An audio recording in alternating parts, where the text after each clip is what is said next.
Hay una pregunta que me persiguió durante años, y no la hacía en voz alta porque me parecía casi blasfema, casi irrespetuosa con el dolor de tanta gente. La pregunta era esta: ¿y si la adicción no fue un error? ¿Y si no fue una falla? ¿Y si no fue un castigo, ni una debilidad, ni una señal de que algo estaba fundamentalmente roto en esa persona? ¿Y si fue, de la única manera posible en ese momento, una llamada?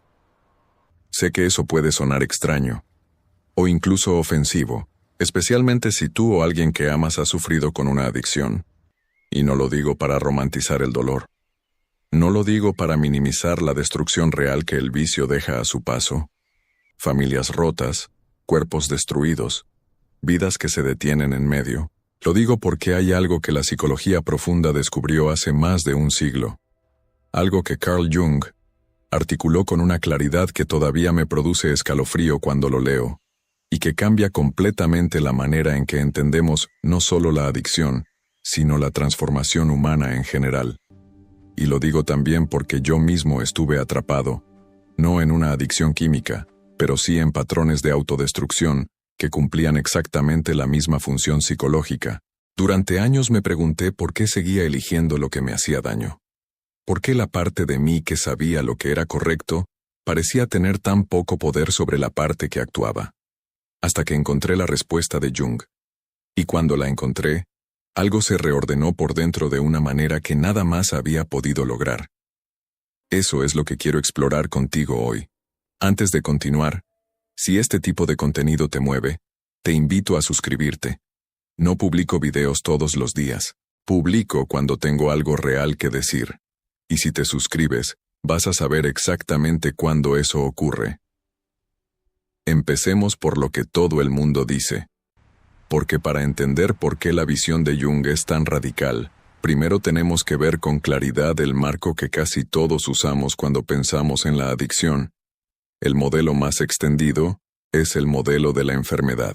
La adicción, desde esta perspectiva, es una condición crónica del cerebro, una alteración neurológica en los circuitos de recompensa que hace que la persona pierda progresivamente el control sobre su consumo. Este modelo tiene mucho respaldo científico. Es real. El cerebro adicto funciona de manera diferente.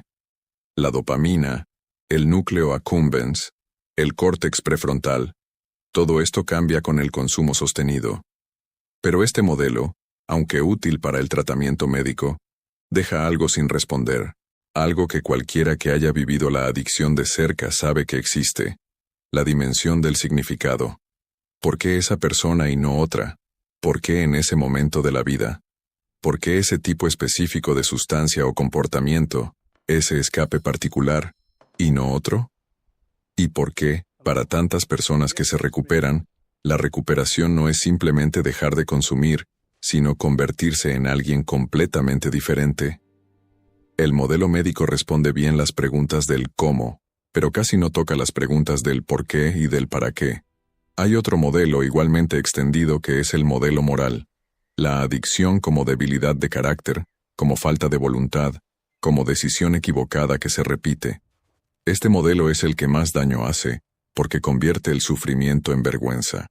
Y la vergüenza, como veremos, es exactamente el combustible que alimenta el ciclo destructivo. Ninguno de estos dos modelos, el médico ni el moral, tiene acceso a lo que Jung estaba viendo.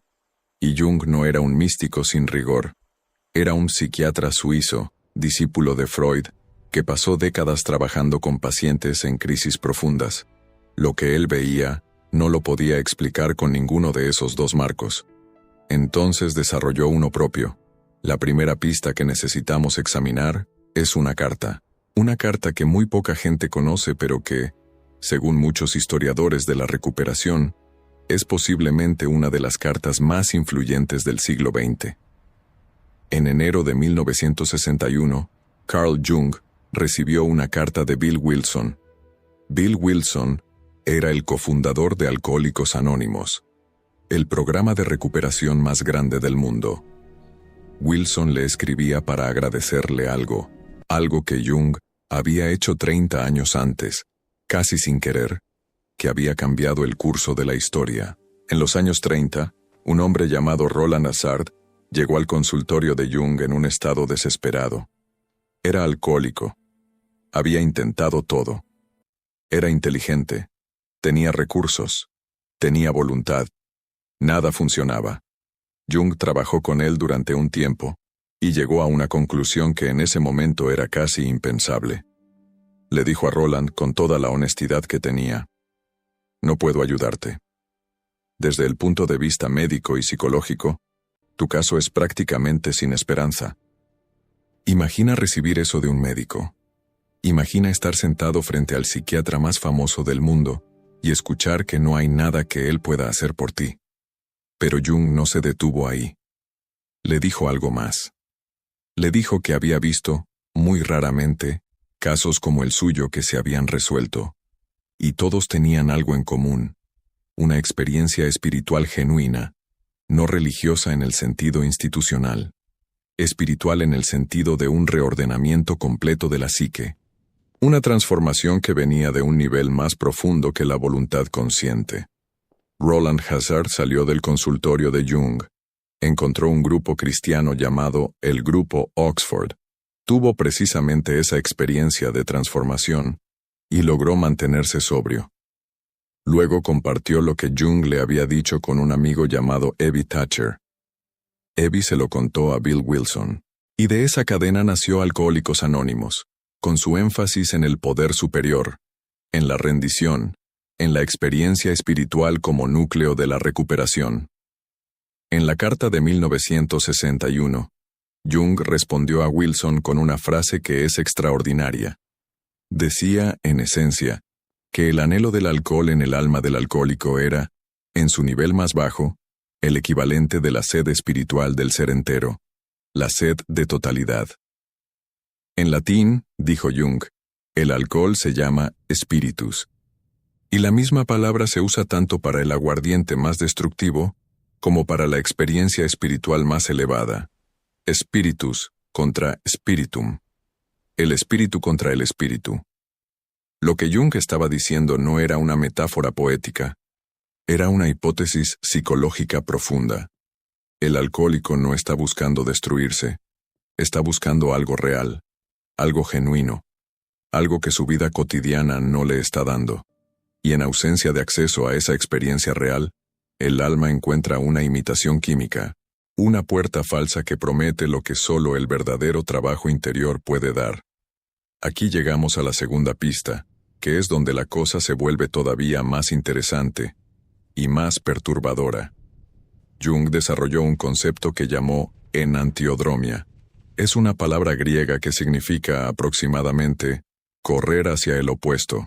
El principio es este: cuando algo se vuelve extremadamente unilateral, extremadamente rígido en una sola dirección, la psique tiende a generar con igual fuerza su opuesto, como un péndulo que ha sido empujado demasiado lejos en una dirección y que inevitablemente regresa, con violencia, hacia el otro lado.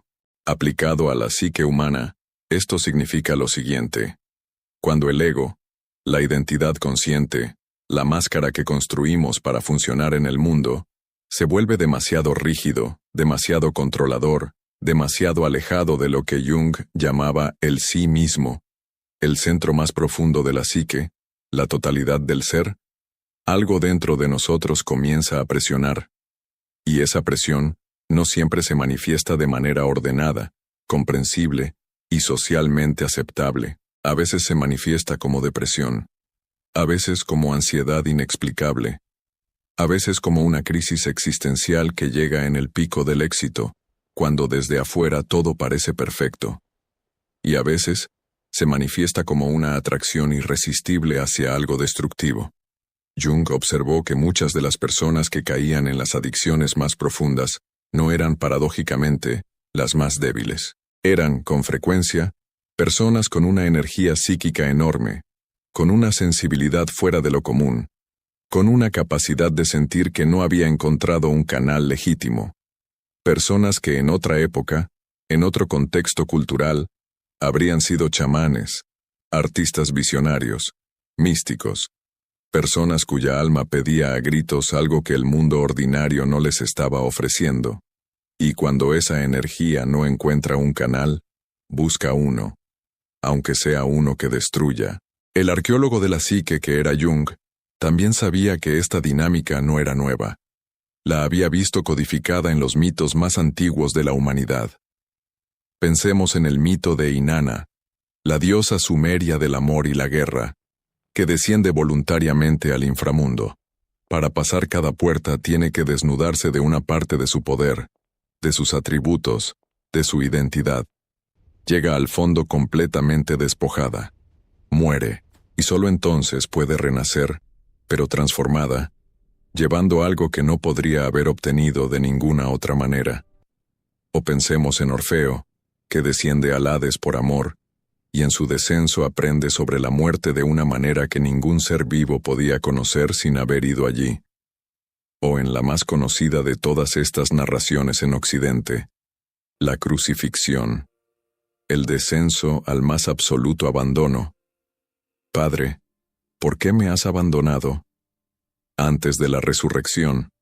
Estas historias no son coincidentes, son mapas de algo que la psique humana conoce desde siempre. Que la transformación más profunda requiere, casi sin excepción, una muerte anterior. Una muerte del yo que existía antes. Una destrucción de la identidad que era demasiado pequeña para contener lo que la persona estaba destinada a ser. Y la adicción, vista desde este ángulo, a veces cumple exactamente esa función mítica. Es el descenso al inframundo. Es la crucifixión del ego. Es la muerte que precede, para quien logra atravesarla, a un renacimiento que no habría sido posible de ninguna otra manera. Hay algo que descubrí trabajando con este material que me cambió la vida de una manera muy concreta. Se llama el método SIM. 5 minutos al día, enfocados en paz interior y claridad mental. No es meditación genérica. Es un proceso basado en exactamente lo que estamos hablando aquí. Aprender a escuchar lo que está debajo. Muchas personas que lo practican dicen que es la primera vez en años que sienten silencio real por dentro. Si quieres explorar eso, el enlace está en la descripción. Seguimos. Llegamos ahora a la pieza central, la que conecta todo lo que hemos visto hasta aquí.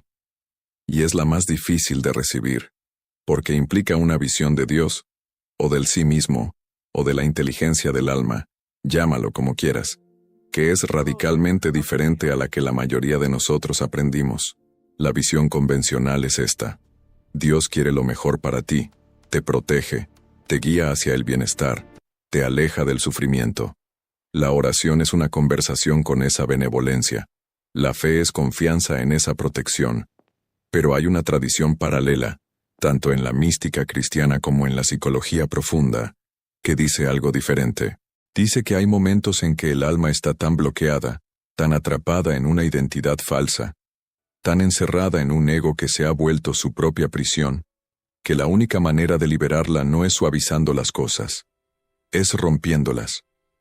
San Juan de la Cruz lo llamó la noche oscura del alma, no una metáfora de tristeza pasajera, un proceso real, específico, donde Dios, literalmente, se retira de la experiencia consciente, donde la persona siente que ha sido abandonada, donde todas las certezas se disuelven, todas las identidades se cuestionan, todo el andamiaje del ego se derrumba. Y San Juan decía, eso no es el alejamiento de Dios, es su trabajo más íntimo, porque el ego no puede crecer más, y todo lo que no puede crecer debe morir para que algo nuevo pueda nacer. Jung leyó a San Juan y reconoció en esa descripción exactamente lo que él llamaba la presión del sí mismo sobre el ego. El sí mismo, en la psicología junguiana, no es el ego, es el centro de toda la psique, incluyendo el inconsciente. Es lo que Jung a veces llamaba la imago Dei, la imagen de Dios en el alma. Y el sí mismo tiene un propósito, la individuación. El proceso de convertirse en quien realmente eres, no en quien te enseñaron a ser, no en quien el miedo te obligó a ser, sino en quién eres en tu profundidad más esencial. Cuando el ego bloquea ese proceso, y puede bloquearlo durante años, décadas, incluso toda una vida, el sí mismo busca otra vía, una vía que el ego no pueda controlar, una vía que quiebre la resistencia. Y a veces esa vía es la adicción. No porque Dios quiera que sufras, sino porque el nivel de bloqueo era tal que no había una vía menos violenta disponible. Piensa en esto como un cirujano que necesita operar un tumor. La cirugía duele. La recuperación es larga y difícil, pero la alternativa era peor. El bisturí no es un instrumento de crueldad, es un instrumento de precisión al servicio de una curación que no podía ocurrir de otra manera. Ahora bien, esto no significa que todas las adicciones sean espirituales en ese sentido. No significa que toda autodestrucción sea sagrada. El dolor no es automáticamente un maestro. Y aquí es donde necesitamos introducir una distinción crucial que Jung mismo hacía. La diferencia no está en la experiencia de la caída. Está en lo que ocurre dentro de la persona durante y después. Hay personas que caen, que son destruidas por la adicción, y que en ese proceso algo dentro de ellas se abre, algo que antes estaba completamente cerrado. Comienzan a ver su vida con una honestidad que antes era imposible. Comienzan a sentir emociones que habían suprimido durante décadas. Comienzan a preguntarse preguntas que nunca se habían permitido hacer. Y aunque el proceso es devastador, hay algo que emerge del otro lado, que es genuinamente nuevo, genuinamente más verdadero. Y hay personas que caen en el mismo abismo y no abren nada. El ego se reorganiza en torno a la identidad del adicto, o del sobreviviente, o del pecador arrepentido, y todo sigue igual, solo que con más vergüenza y más historial de daño. ¿Qué hace la diferencia? Jung tenía una respuesta. La disposición a rendirse. No rendirse al vicio, rendirse al proceso. Rendirse al trabajo de mirar hacia adentro con honestidad radical. Rendirse a la posibilidad de que lo que pensabas que eras, no era todo lo que eres. En el lenguaje de los 12 pasos de Alcohólicos Anónimos, que como vimos tienen raíces directas en la visión de Jung, ese momento se llama el tocando fondo. El momento en que la persona deja de luchar para mantener la ilusión de control. El momento en que el ego, exhausto y derrotado, finalmente para de resistir, y en ese espacio de rendición, que se parece mucho al abandono de la noche oscura de San Juan, que se parece mucho a la muerte simbólica de Inanna, antes de su renacimiento, algo puede entrar, algo que no podía entrar, mientras el ego llenaba todo el espacio. ¿Qué significa todo esto en la práctica?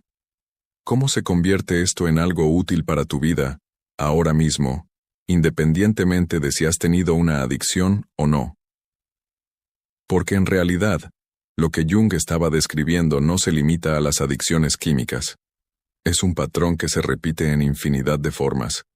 Las relaciones tóxicas de las que no podemos salir, aunque claramente nos están destruyendo. Los patrones de auto-boicot, justo cuando estamos a punto de algo bueno. La procrastinación crónica que sabemos que nos daña, y sin embargo no podemos detener. La rabia que explota en los momentos que más la necesitamos contenida. La tristeza que aparece exactamente cuando todo debería estar bien. Todos estos patrones, vistos desde la perspectiva junguiana, son mensajes. Son el sí mismo hablando en el único idioma que puede cuando el ego no está dispuesto a escuchar en voz baja. Y el trabajo real, el que cambia algo, no es simplemente dejar de hacer lo que haces. Es aprender a escuchar lo que ese patrón está señalando. ¿Qué parte de ti ha sido silenciada? ¿Qué emoción has estado negando tanto tiempo que tuvo que buscar una salida por las rendijas? ¿Qué verdad sobre tu vida es tan amenazante para tu identidad actual que prefieres, inconsciente y sistemáticamente, sabotear esa misma vida antes que enfrentarla? El primer paso práctico es uno que suena sencillo, pero que rara vez lo es. Cambiar la pregunta que le haces a tu patrón destructivo. La mayoría de la gente le pregunta a su adicción, a su patrón, a su autosabotaje: ¿por qué hago esto? ¿Qué tiene de malo conmigo? ¿Cómo lo detengo? Jung sugeriría preguntar algo diferente. ¿Qué está intentando hacer este patrón por mí? ¿Qué necesidad legítima, de escape, de conexión, de intensidad, de sentido, está sirviendo de manera ilegítima? No para justificar el comportamiento, para entender el impulso que lo alimenta, porque si entiendes el impulso genuino, puedes empezar a buscar canales reales para ese impulso. Y cuando el impulso tiene un canal real, el ilegítimo pierde su poder. El segundo paso es recuperar el acceso al mundo interior. Y aquí me refiero a algo muy concreto. La mayoría de las personas que caen en patrones autodestructivos han perdido, o nunca desarrollaron, la capacidad de estar consigo mismas. El silencio les resulta insoportable. La quietud les produce ansiedad. El mundo interior está lleno de voces y emociones y memorias que se han estado suprimiendo durante tanto tiempo que acercarse a ellas da miedo. La adicción, en ese contexto, es también una manera de no tener que estar presente. Una manera de llenar el silencio antes de que el silencio pueda decir algo amenazante. La recuperación, y no solo la recuperación de la adicción, sino la recuperación de cualquier patrón que nos aleja de nosotros mismos, requiere aprender a tolerar ese silencio, no de golpe, no de manera abrumadora, pero sí de manera progresiva y consistente. 5 minutos, todos los días, con atención genuina a lo que está ocurriendo por dentro, sin tratar de cambiarlo inmediatamente. Solo observar, solo estar. Eso es, en su forma más simple, lo que el trabajo interior requiere. El tercer paso es lo que Jung llamaba la confrontación con la sombra. La sombra es todo lo que hemos exiliado de nuestra imagen de nosotros mismos. Los impulsos que consideramos inaceptables, las emociones que nos da vergüenza tener, las necesidades que nos parecen débiles o indignas. Todo eso no desaparece porque lo rechacemos. Se va al inconsciente, y desde ahí opera con mucho más poder que si lo hubiéramos reconocido conscientemente. El alcohólico que niega su vulnerabilidad durante toda su vida adulta y solo puede sentir algo real cuando bebe. La persona con adicción al trabajo que nunca se ha permitido sentir que necesita descansar, que necesita jugar, que necesita no ser útil por un momento. El adicto al amor romántico, que no puede estar solo porque no sabe quién es sin ser amado. En todos estos casos, algo fue exiliado. Y lo que fue exiliado volvió. En una forma que no era la que hubiéramos elegido. Traer la sombra a la luz no es cómodo. Requiere honestidad. Requiere, a menudo, el acompañamiento de alguien que pueda sostener ese proceso. Un terapeuta, un guía, una comunidad que sepa que la oscuridad forma parte del camino. Y el cuarto paso, quizás el más importante de todos, es aprender a distinguir entre el ego que cede y el ego que se rinde. No es lo mismo. Ceder es colapsar, es dejarse llevar, es la rendición a la substancia, al patrón, al comportamiento destructivo. Es lo que el adicto activo hace cuando dice, ¿ya para qué? Rendirse, en el sentido que Jung y San Juan de la Cruz utilizaban, es algo completamente diferente. Es soltar el control desde la fortaleza, no desde el colapso. Es reconocer con claridad y sin desesperación que hay algo en ti que es más grande que tu ego, que hay una sabiduría en tu psique más profunda que tu mente consciente, y que esa sabiduría, si la escuchas, si la respetas, si la sigues, no te llevará a donde tú crees que deberías ir, te llevará a donde necesitas estar. Ahora necesito decirte algo importante. Algo que podría ser mal interpretado si no lo digo con claridad. Todo lo que hemos hablado hoy no es una invitación a idealizar el sufrimiento. No es una justificación para el daño que las adicciones causan. No es una razón para no buscar ayuda profesional, médica, psicológica, cuando la hay. La muerte simbólica de la que hablamos puede ser, en muchos casos, una muerte literal. La adicción mata, destruye familias. Deja heridas que tardan generaciones en sanar.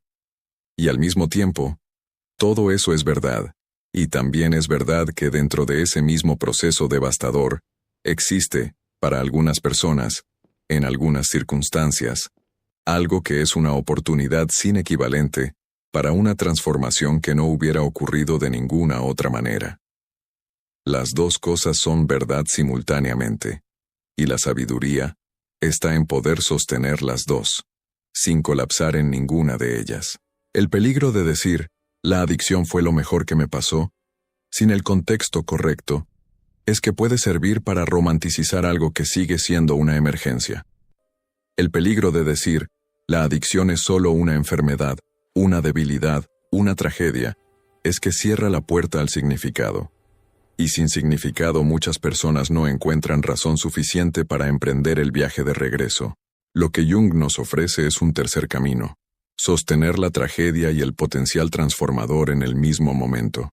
Ver el dolor como real y como potencialmente significativo al mismo tiempo. No elegir entre la medicina y el alma. Usar las dos. También quiero decirte algo sobre el tiempo. La transformación que estamos describiendo no ocurre en un fin de semana. No ocurre porque hayas tenido un insight poderoso durante un video de YouTube.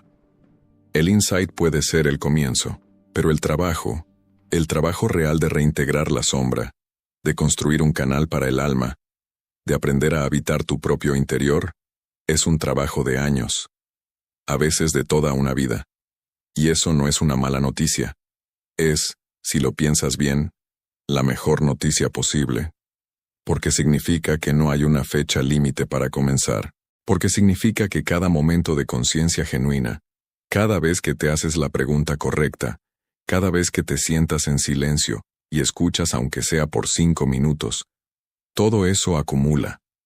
Todo eso construye algo real.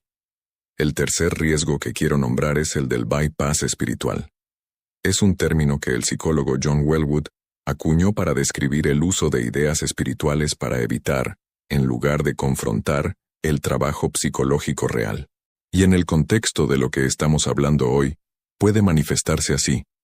Alguien escucha esta idea de que la adicción fue una iniciación espiritual, y la usa para no hacer el trabajo, para no ir a terapia, para no enfrentar el daño que causó, para decir, ya entendí el mensaje sin haber cambiado nada real.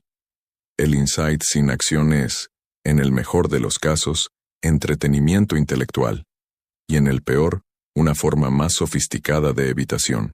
La prueba de que algo se transformó no está en lo que entendiste, está en cómo vives. Entonces, ¿qué hacer con todo esto?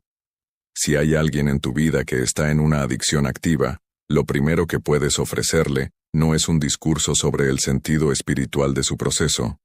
Lo primero es presencia, acompañamiento sin juicio, y si es posible, acceso a ayuda profesional competente. Pero debajo de eso, debajo de la urgencia de la crisis, puedes sostener internamente la perspectiva que hemos explorado hoy.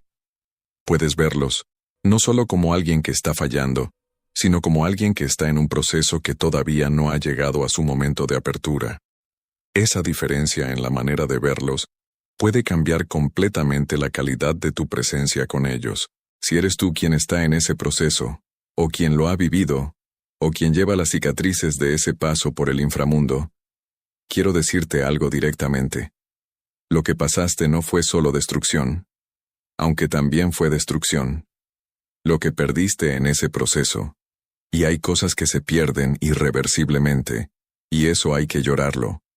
No es la historia completa. Hay también algo que ganaste que solo se gana de esa manera. Una comprensión del fondo humano que nadie que no ha ido allí puede tener. Una compasión hacia el propio dolor y hacia el dolor de los demás, que nace precisamente de haber conocido el propio límite. Eso no borra el daño, pero es real, y es tuyo. Y si estás en ese momento de la vida en que sientes que hay patrones que no puedes controlar, que hay algo dentro de ti que está presionando hacia una dirección que no entiendes, que hay una inquietud de fondo que ningún logro externo puede callar. Ese es el sí mismo hablando. Ese es el alma pidiendo atención. No tienes que esperar a tocar fondo para empezar a escuchar. Esa es posiblemente la única ventaja que la psicología profunda nos ofrece sobre el camino de la iniciación involuntaria. La posibilidad de ir al encuentro del trabajo interior antes de que el inconsciente tenga que forzarlo. El primer paso no es grande, es pequeño, es concreto, es hoy.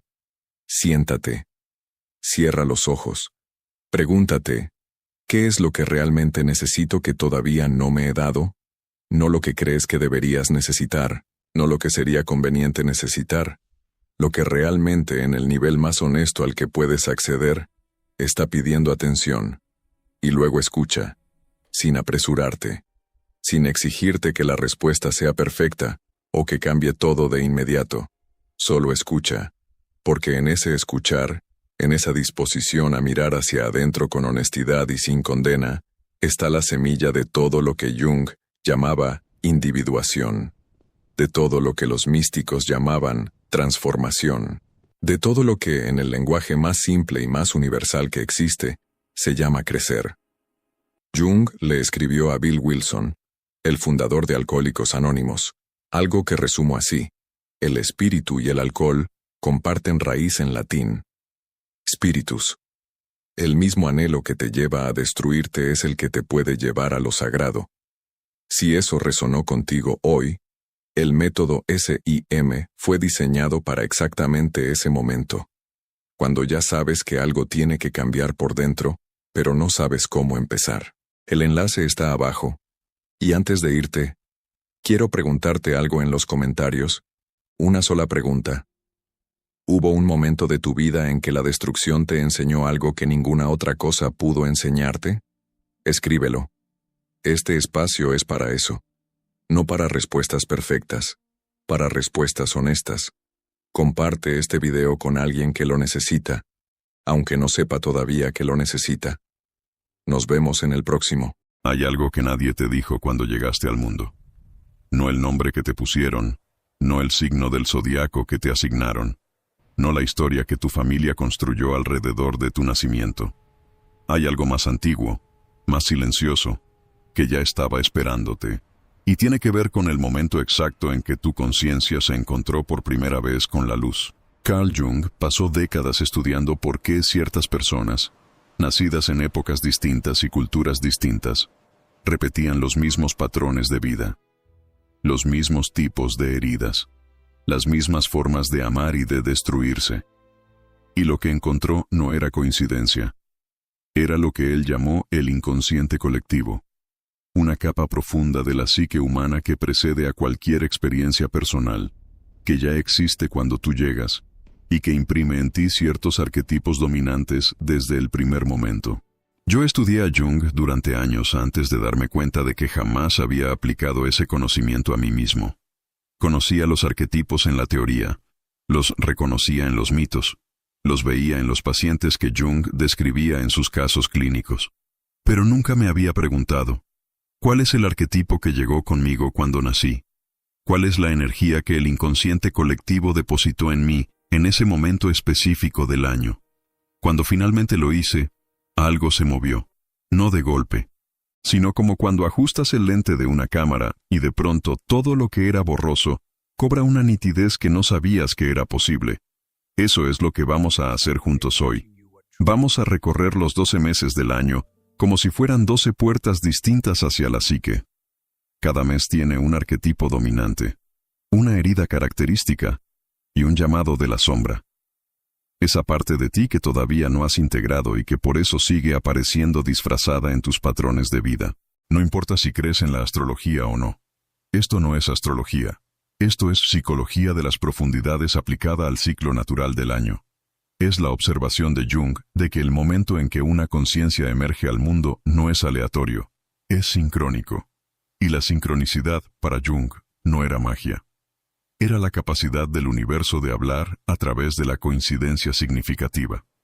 Quédate hasta el final, porque hay algo que une a todos los arquetipos, una revelación que Jung dejó casi como un susurro al final de su obra, y que cambia completamente la forma en que ves tu propia vida. Si este tipo de contenido te llega, Si hay algo en ti que siempre supo que tu vida tenía un patrón que no elegiste conscientemente, entonces este canal fue hecho para ti. Dale like ahora, porque este tipo de contenido raramente aparece en el algoritmo por accidente. Y suscríbete. Cada video aquí es un espejo nuevo. Empecemos por el principio del año, por los que llegaron en el frío. Enero, el arquetipo del sabio solitario. Los que nacen en enero llegan al mundo en el momento de mayor silencio del año en el hemisferio norte. El invierno profundo, cuando la naturaleza guarda sus secretos bajo la tierra. Jung observó que las personas marcadas por energías de retiro tienden a desarrollar una vida interior excepcionalmente rica, pero a menudo a costa de la conexión externa. El arquetipo del sabio solitario tiene una cualidad particular. Necesita entender antes de actuar. No puede moverse si no tiene claridad. Y esa claridad, con frecuencia, viene de adentro, de una intuición que no sabe cómo justificar racionalmente, pero que rara vez se equivoca. La herida de enero es la herida del aislamiento. No la soledad elegida, sino la sensación de que nadie llega realmente hasta donde tú estás, de que explicar lo que sientes es casi imposible, de que eres, de alguna forma, demasiado para los espacios donde se te pide que encajes. La sombra de este arquetipo, esa parte no integrada, es el orgullo intelectual, la tendencia a usar el conocimiento como barrera, a protegerte detrás de la comprensión para no tener que sentir la vulnerabilidad de ser simplemente visto. El llamado de enero es hacia la encarnación del saber. No solo comprender la vida, sino vivirla, con toda la imperfección que eso implica. Febrero, el arquetipo del visionario. Febrero es el mes del umbral. El invierno todavía no cede, pero ya hay algo en el aire que presagia el cambio. Es el mes de la tensión entre lo que fue y lo que todavía no es. Los nacidos en febrero tienen una conciencia casi profética del potencial. Pueden ver con facilidad lo que debería ser, lo que podría ser, lo que el mundo está a punto de convertirse. Esa visión es su don extraordinario, y también su tormento más profundo. Porque el visionario vive en una paradoja constante, ve el futuro con claridad, pero vive en el presente. Y el presente con frecuencia le resulta insuficiente. Las relaciones actuales no están a la altura de lo que podrían ser. El trabajo actual no refleja la misión que siente. La vida cotidiana es demasiado pequeña para la amplitud de lo que percibe. La herida de febrero es la herida de la decepción perpetua.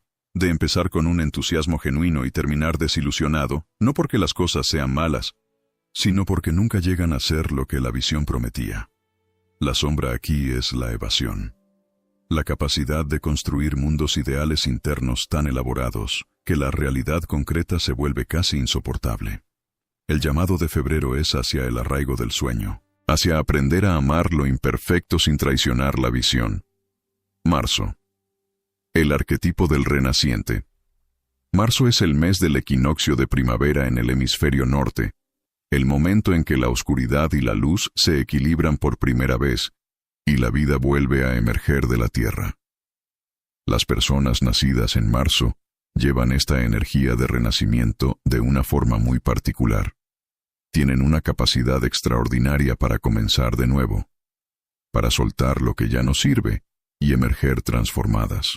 Jung habría reconocido en este arquetipo la energía del héroe en su etapa de resurrección, no el héroe conquistador, sino el que ha atravesado la muerte simbólica y ha vuelto diferente. Pero hay una sombra muy específica en el arquetipo del renaciente: la adicción al reinicio, la tendencia a transformarse tan frecuentemente que nunca hay continuidad, a mudar de identidad, de relaciones, de proyectos, de creencias, no porque el crecimiento lo requiera, sino porque el dolor del estancamiento se ha vuelto insoportable. La herida de marzo es la herida de la identidad fragmentada, de no saber muy bien quién eres cuando no estás en el proceso de convertirte en alguien nuevo. El llamado de este arquetipo es hacia la integración de todas las versiones, hacia descubrir que hay un hilo continuo que conecta cada reinicio, y que ese hilo es la verdadera identidad. Abril. El arquetipo del constructor. Abril es el mes en que la primavera ya no es promesa, es presencia. La tierra está activa, fecunda, lista para recibir lo que se siembre. Los nacidos en abril tienen una relación muy concreta con el mundo. Donde otros ven ideas, ellos ven estructuras. Donde otros sueñan, ellos planifican. Tienen una voluntad de construir que es casi física. Una necesidad de dejar algo que permanezca, algo tangible, algo que justifique el esfuerzo de haber vivido. Jung reconocería en este arquetipo la energía del padre simbólico. No en el sentido literal, sino como la fuerza que sostiene, que pone límites, que crea las condiciones para que la vida prospere. La herida de abril es la herida del control, de sentir que si no estás gestionando, si no estás construyendo, si no estás siendo útil, no tienes valor, de no saber descansar sin culpa, de confundir el hacer con el ser. La sombra aquí es el miedo al caos, la rigidez disfrazada de responsabilidad, la dificultad para soltar el control en los momentos en que la vida requiere rendición. El llamado de abril es hacia la confianza, hacia descubrir que hay una inteligencia en la vida que no depende de tu intervención constante. Aquí es donde quiero hacer una pausa breve, porque lo que estás comenzando a ver, estos patrones, estas heridas, este arquetipo que tal vez ya reconociste en ti, existe una práctica de apenas 5 minutos al día que fue desarrollada específicamente para trabajar con esta capa más profunda de la psique. No es meditación convencional, no es afirmación positiva. Es el método SIM. 5 minutos diarios para paz interior y clareza mental genuina. El enlace está en la descripción. Ahora volvemos, porque lo que viene es donde esto se pone realmente profundo. Mayo. El arquetipo del amante. Mayo es el mes de la abundancia sensorial, la naturaleza en su plenitud expresiva. Todo florece, todo aroma, todo color.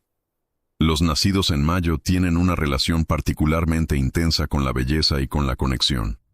Son personas que sienten profundamente, que pueden ser tocadas por una melodía, por un paisaje, por una conversación de una manera que otros no comprenden del todo. Su capacidad de presencia, cuando está integrada, es un don extraordinario. Pero Jung sabía que el arquetipo del amante tiene una sombra muy particular, la fusión. La dificultad para mantener los límites entre el yo y el otro. La tendencia a disolverse en las relaciones, a perder el hilo de la propia identidad cuando hay amor presente. La herida de mayo es la herida del abandono anticipado, de amar tan profundamente y con tanta conciencia de la fragilidad de las cosas, que paradójicamente se crea el abandono antes de que ocurra, para no tener que esperar que llegue. El llamado de mayo es hacia la completud propia, hacia descubrir que el amor más poderoso es el que nace de quien ya está entero, y no de quien busca completarse en el otro. Junio, el arquetipo del mensajero. Junio es el mes del solsticio de verano en el hemisferio norte, el momento de mayor luz del año, el día más largo, la noche más corta. Los nacidos en junio tienen una mente que funciona como un puente, entre ideas, entre personas, entre mundos que normalmente no se hablan. Son comunicadores naturales, mediadores, personas que instintivamente buscan conectar lo que está separado. Jung habría reconocido aquí la energía de Mercurio en su dimensión más profunda. No solo el mensajero superficial, sino el psicopompo, el que guía las almas entre mundos. Hay en los nacidos en junio una capacidad de moverse entre distintos registros de realidad sin perderse en ninguno. La herida de junio es la herida de la superficialidad percibida, de ser tan fluido, tan adaptable, tan capaz de ver múltiples perspectivas, que a veces nadie, ni tú mismo, sabe qué es lo que realmente piensas, sientes o crees. La sombra aquí es la inconsistencia como mecanismo de defensa. La capacidad de cambiar de posición tan rápido que nunca hay que ser responsable de ninguna. El llamado de junio es hacia el compromiso con una verdad propia, hacia descubrir qué es lo que permanece cuando toda la adaptabilidad se detiene. Julio, el arquetipo del guardián. Julio es el mes del verano pleno, el calor máximo, la protección de la luz, el tiempo de resguardar lo que fue sembrado. Los nacidos en julio tienen una intuición emocional que a veces roza lo sobrenatural. Sienten el estado de los demás antes de que sean expresados. Perciben las dinámicas de un grupo con una rapidez que asombra. y tienen un instinto protector que puede ser extraordinariamente hermoso y extraordinariamente agotador. Jung habría visto en este arquetipo la energía de la Gran Madre en su dimensión más consciente, no la madre que devora, sino la que nutre con discernimiento. La herida de Julio es la herida del cuidador herido, de haber aprendido muy temprano que proteger a otros era la única forma de merecer un lugar, de haber confundido el dar con el amor. La sombra aquí es el martirio inconsciente, la acumulación silenciosa de resentimientos por todo lo que se da sin recibir, sin poder siquiera reconocer que eso es lo que está pasando. El llamado de Julio es hacia recibir, hacia aprender que permitir ser cuidado no es debilidad, es el acto de amor más valiente para quienes nacieron queriendo cuidar a todo el mundo. Agosto. El arquetipo del rey o la reina. Agosto es el mes de la cosecha inminente. El trabajo del año está por rendir sus frutos. Hay una majestad tranquila en el aire. Los nacidos en agosto tienen una presencia que se nota, una forma de entrar a un espacio y reorganizarlo con su sola existencia, una confianza en sí mismos que puede ser magnética, o que puede percibirse como arrogancia, dependiendo de qué tan integrado esté el arquetipo. Porque el rey o la reina en su sombra no es un líder, es un tirano. Alguien que necesita el reconocimiento externo para confirmar su valor interno. Alguien que confunde la validación con la identidad. La herida de agosto es la herida del orgullo vulnerado, de haber aprendido muy pronto que solo cuando sobresalías eras visto, que lo ordinario, lo común, lo suficientemente bueno, no era suficiente. La sombra aquí es el escenario permanente, la dificultad para estar sin ser observado, sin rendir, sin demostrar. El llamado de agosto es hacia la realeza interior, hacia descubrir que la verdadera autoridad no necesita audiencia. Surge de una dignidad que existe incluso en la oscuridad y en el silencio. Septiembre. El arquetipo del alquimista. Septiembre es el mes de la transformación visible. Las hojas comienzan a cambiar de color. La naturaleza muestra que lo que parece deterioro es en realidad un proceso de transmutación. Los nacidos en septiembre tienen una mente analítica con una profundidad que puede desconcertar. No les basta entender la superficie. Necesitan llegar al mecanismo, al patrón, a la estructura invisible que sostiene lo que todos ven. Jung habría reconocido aquí la energía del proceso alquímico. La capacidad de transformar la materia prima de la experiencia en oro psicológico. En sabiduría que no se aprende en libros sino en el crisol de la vida vivida con atención. La herida de septiembre es la herida del perfeccionismo. De tener tan claro cómo deberían ser las cosas que la brecha entre el ideal y la realidad se vuelve insoportable. De criticarse a uno mismo, y a veces a los demás, con una implacabilidad que agota. La sombra aquí es el análisis como evasión. El pensar tanto sobre la vida que no queda espacio para vivirla. El llamado de septiembre es hacia la rendición al proceso, hacia confiar en que la transformación no necesita ser perfecta para ser real. Octubre. El arquetipo del mediador. Octubre es el mes del equilibrio del otoño. La naturaleza en perfecto balance entre la luz y la sombra, antes de que la oscuridad comience a ganar terreno. Los nacidos en octubre tienen una afinidad natural con la armonía. Perciben el desequilibrio antes de que sea evidente. Tienen una capacidad innata para ver todos los lados de una situación, lo que los convierte en mediadores extraordinarios y, paradójicamente, en personas que a veces no saben qué lado tomar. Jung habría visto en este arquetipo la búsqueda de la coniunctio, la unión de los opuestos que es para él el objetivo final del proceso de individuación. La herida de octubre es la herida del conflicto evitado, de haber aprendido que la armonía tiene que ser mantenida a cualquier costo, incluso el costo de no decir lo que se piensa, de no pedir lo que se necesita, de no ser quien realmente se es. La sombra aquí es la complacencia como autotraición, la sonrisa que cubre una herida que nunca fue nombrada. El llamado de octubre es hacia el conflicto honesto, hacia descubrir que la verdadera armonía no se construye ocultando la verdad, sino diciéndola con amor. Noviembre. El arquetipo del chamán. Noviembre es el mes de la frontera. En muchas tradiciones antiguas, era el momento en que el velo entre los mundos era más delgado, el tiempo de los ancestros, de lo que está más allá de lo visible. Los nacidos en noviembre tienen una relación particular con lo que no se dice, con lo que está debajo, con los patrones que otros no quieren ver. Tienen una percepción de la sombra, tanto la propia como la ajena, que puede resultar incómoda para quienes los rodean. Jung habría reconocido aquí la energía del psicopompo en su forma más intensa, el que desciende al inframundo no para quedarse, sino para traer de vuelta lo que ha sido negado. La herida de noviembre es la herida de la intensidad no comprendida, de ser demasiado para los espacios ordinarios, de que tu percepción de la verdad sea recibida como amenaza, como oscuridad, como algo que incomoda simplemente por existir. La sombra aquí es la destrucción como purga. La tendencia a generar crisis cuando el ambiente se vuelve demasiado superficial, como si la única forma de llegar a la profundidad fuera romper la superficie a la fuerza. El llamado de noviembre es hacia la compasión por lo que se ve, hacia aprender que nombrar la sombra no requiere quemarla, requiere iluminarla con suficiente ternura para que se integre. Diciembre. El arquetipo del sabio anciano. Diciembre es el mes del solsticio de invierno, el punto de mayor oscuridad, y al mismo tiempo el momento en que la luz comienza a regresar. Es el fin y el principio en un mismo instante. Los nacidos en diciembre llevan en ellos algo que parece haber vivido mucho antes de esta vida, una sabiduría que no siempre pueden explicar, una serenidad que a veces convive con una melancolía profunda, una conciencia de los ciclos que les da perspectiva. Y a veces les hace difícil tomarse las cosas con la urgencia que el mundo parece requerir.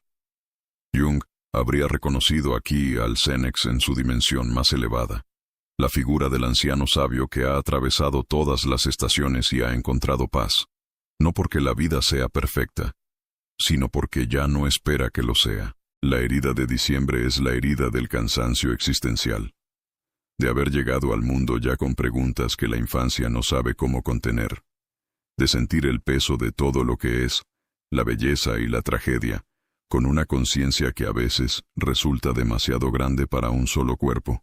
La sombra aquí es la resignación disfrazada de aceptación, el rendirse antes de que comience, no por cobardía, sino por una sabiduría que a veces se convierte en fatalismo. El llamado de diciembre es hacia el asombro, hacia recordar que la luz siempre vuelve, que el solsticio no es solo el punto más oscuro, es el momento exacto en que todo comienza a cambiar.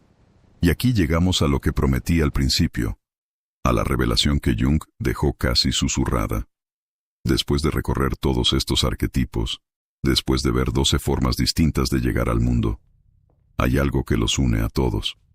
Una herida que no pertenece al mes de enero ni al mes de julio, que no es del sabio, ni del guardián, ni del mensajero. Es la herida de la separación. Jung la llamó de diferentes formas a lo largo de su obra. Edinger la desarrolló bajo el concepto de ego-self. Hillman la llamó la herida del alma. Pero todos apuntaban a lo mismo. Hay en cada ser humano, en el momento en que toma conciencia de sí mismo como individuo separado del todo, una fractura. Una sensación de haber sido expulsado de algo más grande. De estar solo en una forma que va más allá de la soledad ordinaria. El problema, decía Jung, no es que esa herida exista. El problema es que la mayoría de las personas pasan toda su vida intentando no sentirla.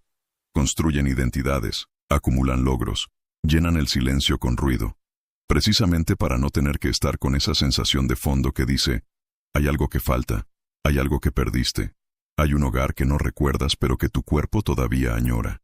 Y el arquetipo de tu mes de nacimiento, esa energía que llegó contigo, es en realidad la forma específica en que tu psique eligió responder a esa herida original. El sabio la responde buscando conocimiento, el amante buscando fusión, el constructor buscando permanencia, el chamán descendiendo a las profundidades. Ninguna de esas respuestas es equivocada. Todas son intentos genuinos de encontrar el camino de regreso. Pero Jung decía que la individuación, el proceso de convertirte en quien realmente eres, no ocurre cuando finalmente encuentras la respuesta definitiva. Ocurre cuando puedes estar con la pregunta sin necesitar que se resuelva.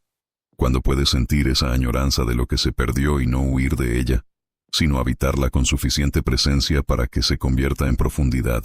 La herida no desaparece, se transforma. El sabio solitario que deja de usar el conocimiento como escudo, descubre que su soledad no era vacío, era espacio para lo sagrado. El visionario que aprende a amar lo imperfecto, descubre que el futuro que veía no era una promesa de lo que vendría, era un reflejo de lo que ya existía dentro de él.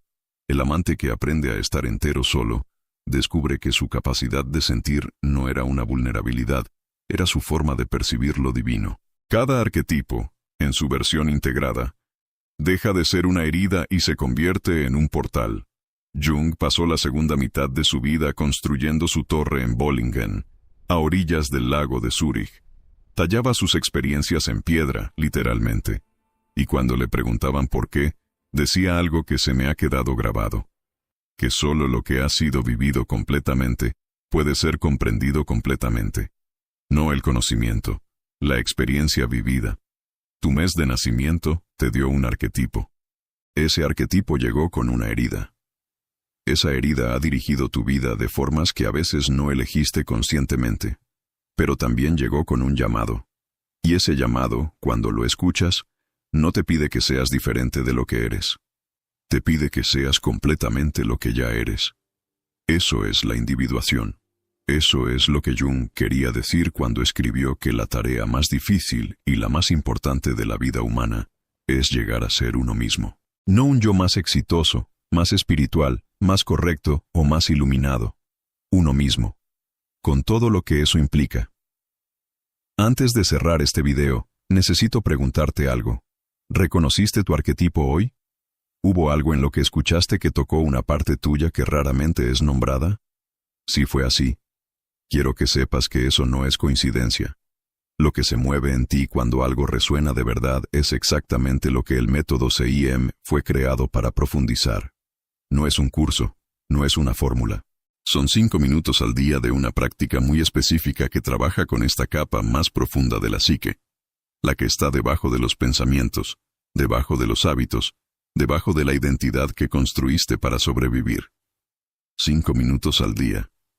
No para convertirte en otra persona, sino para encontrarte con quien siempre fuiste. El enlace está en la descripción.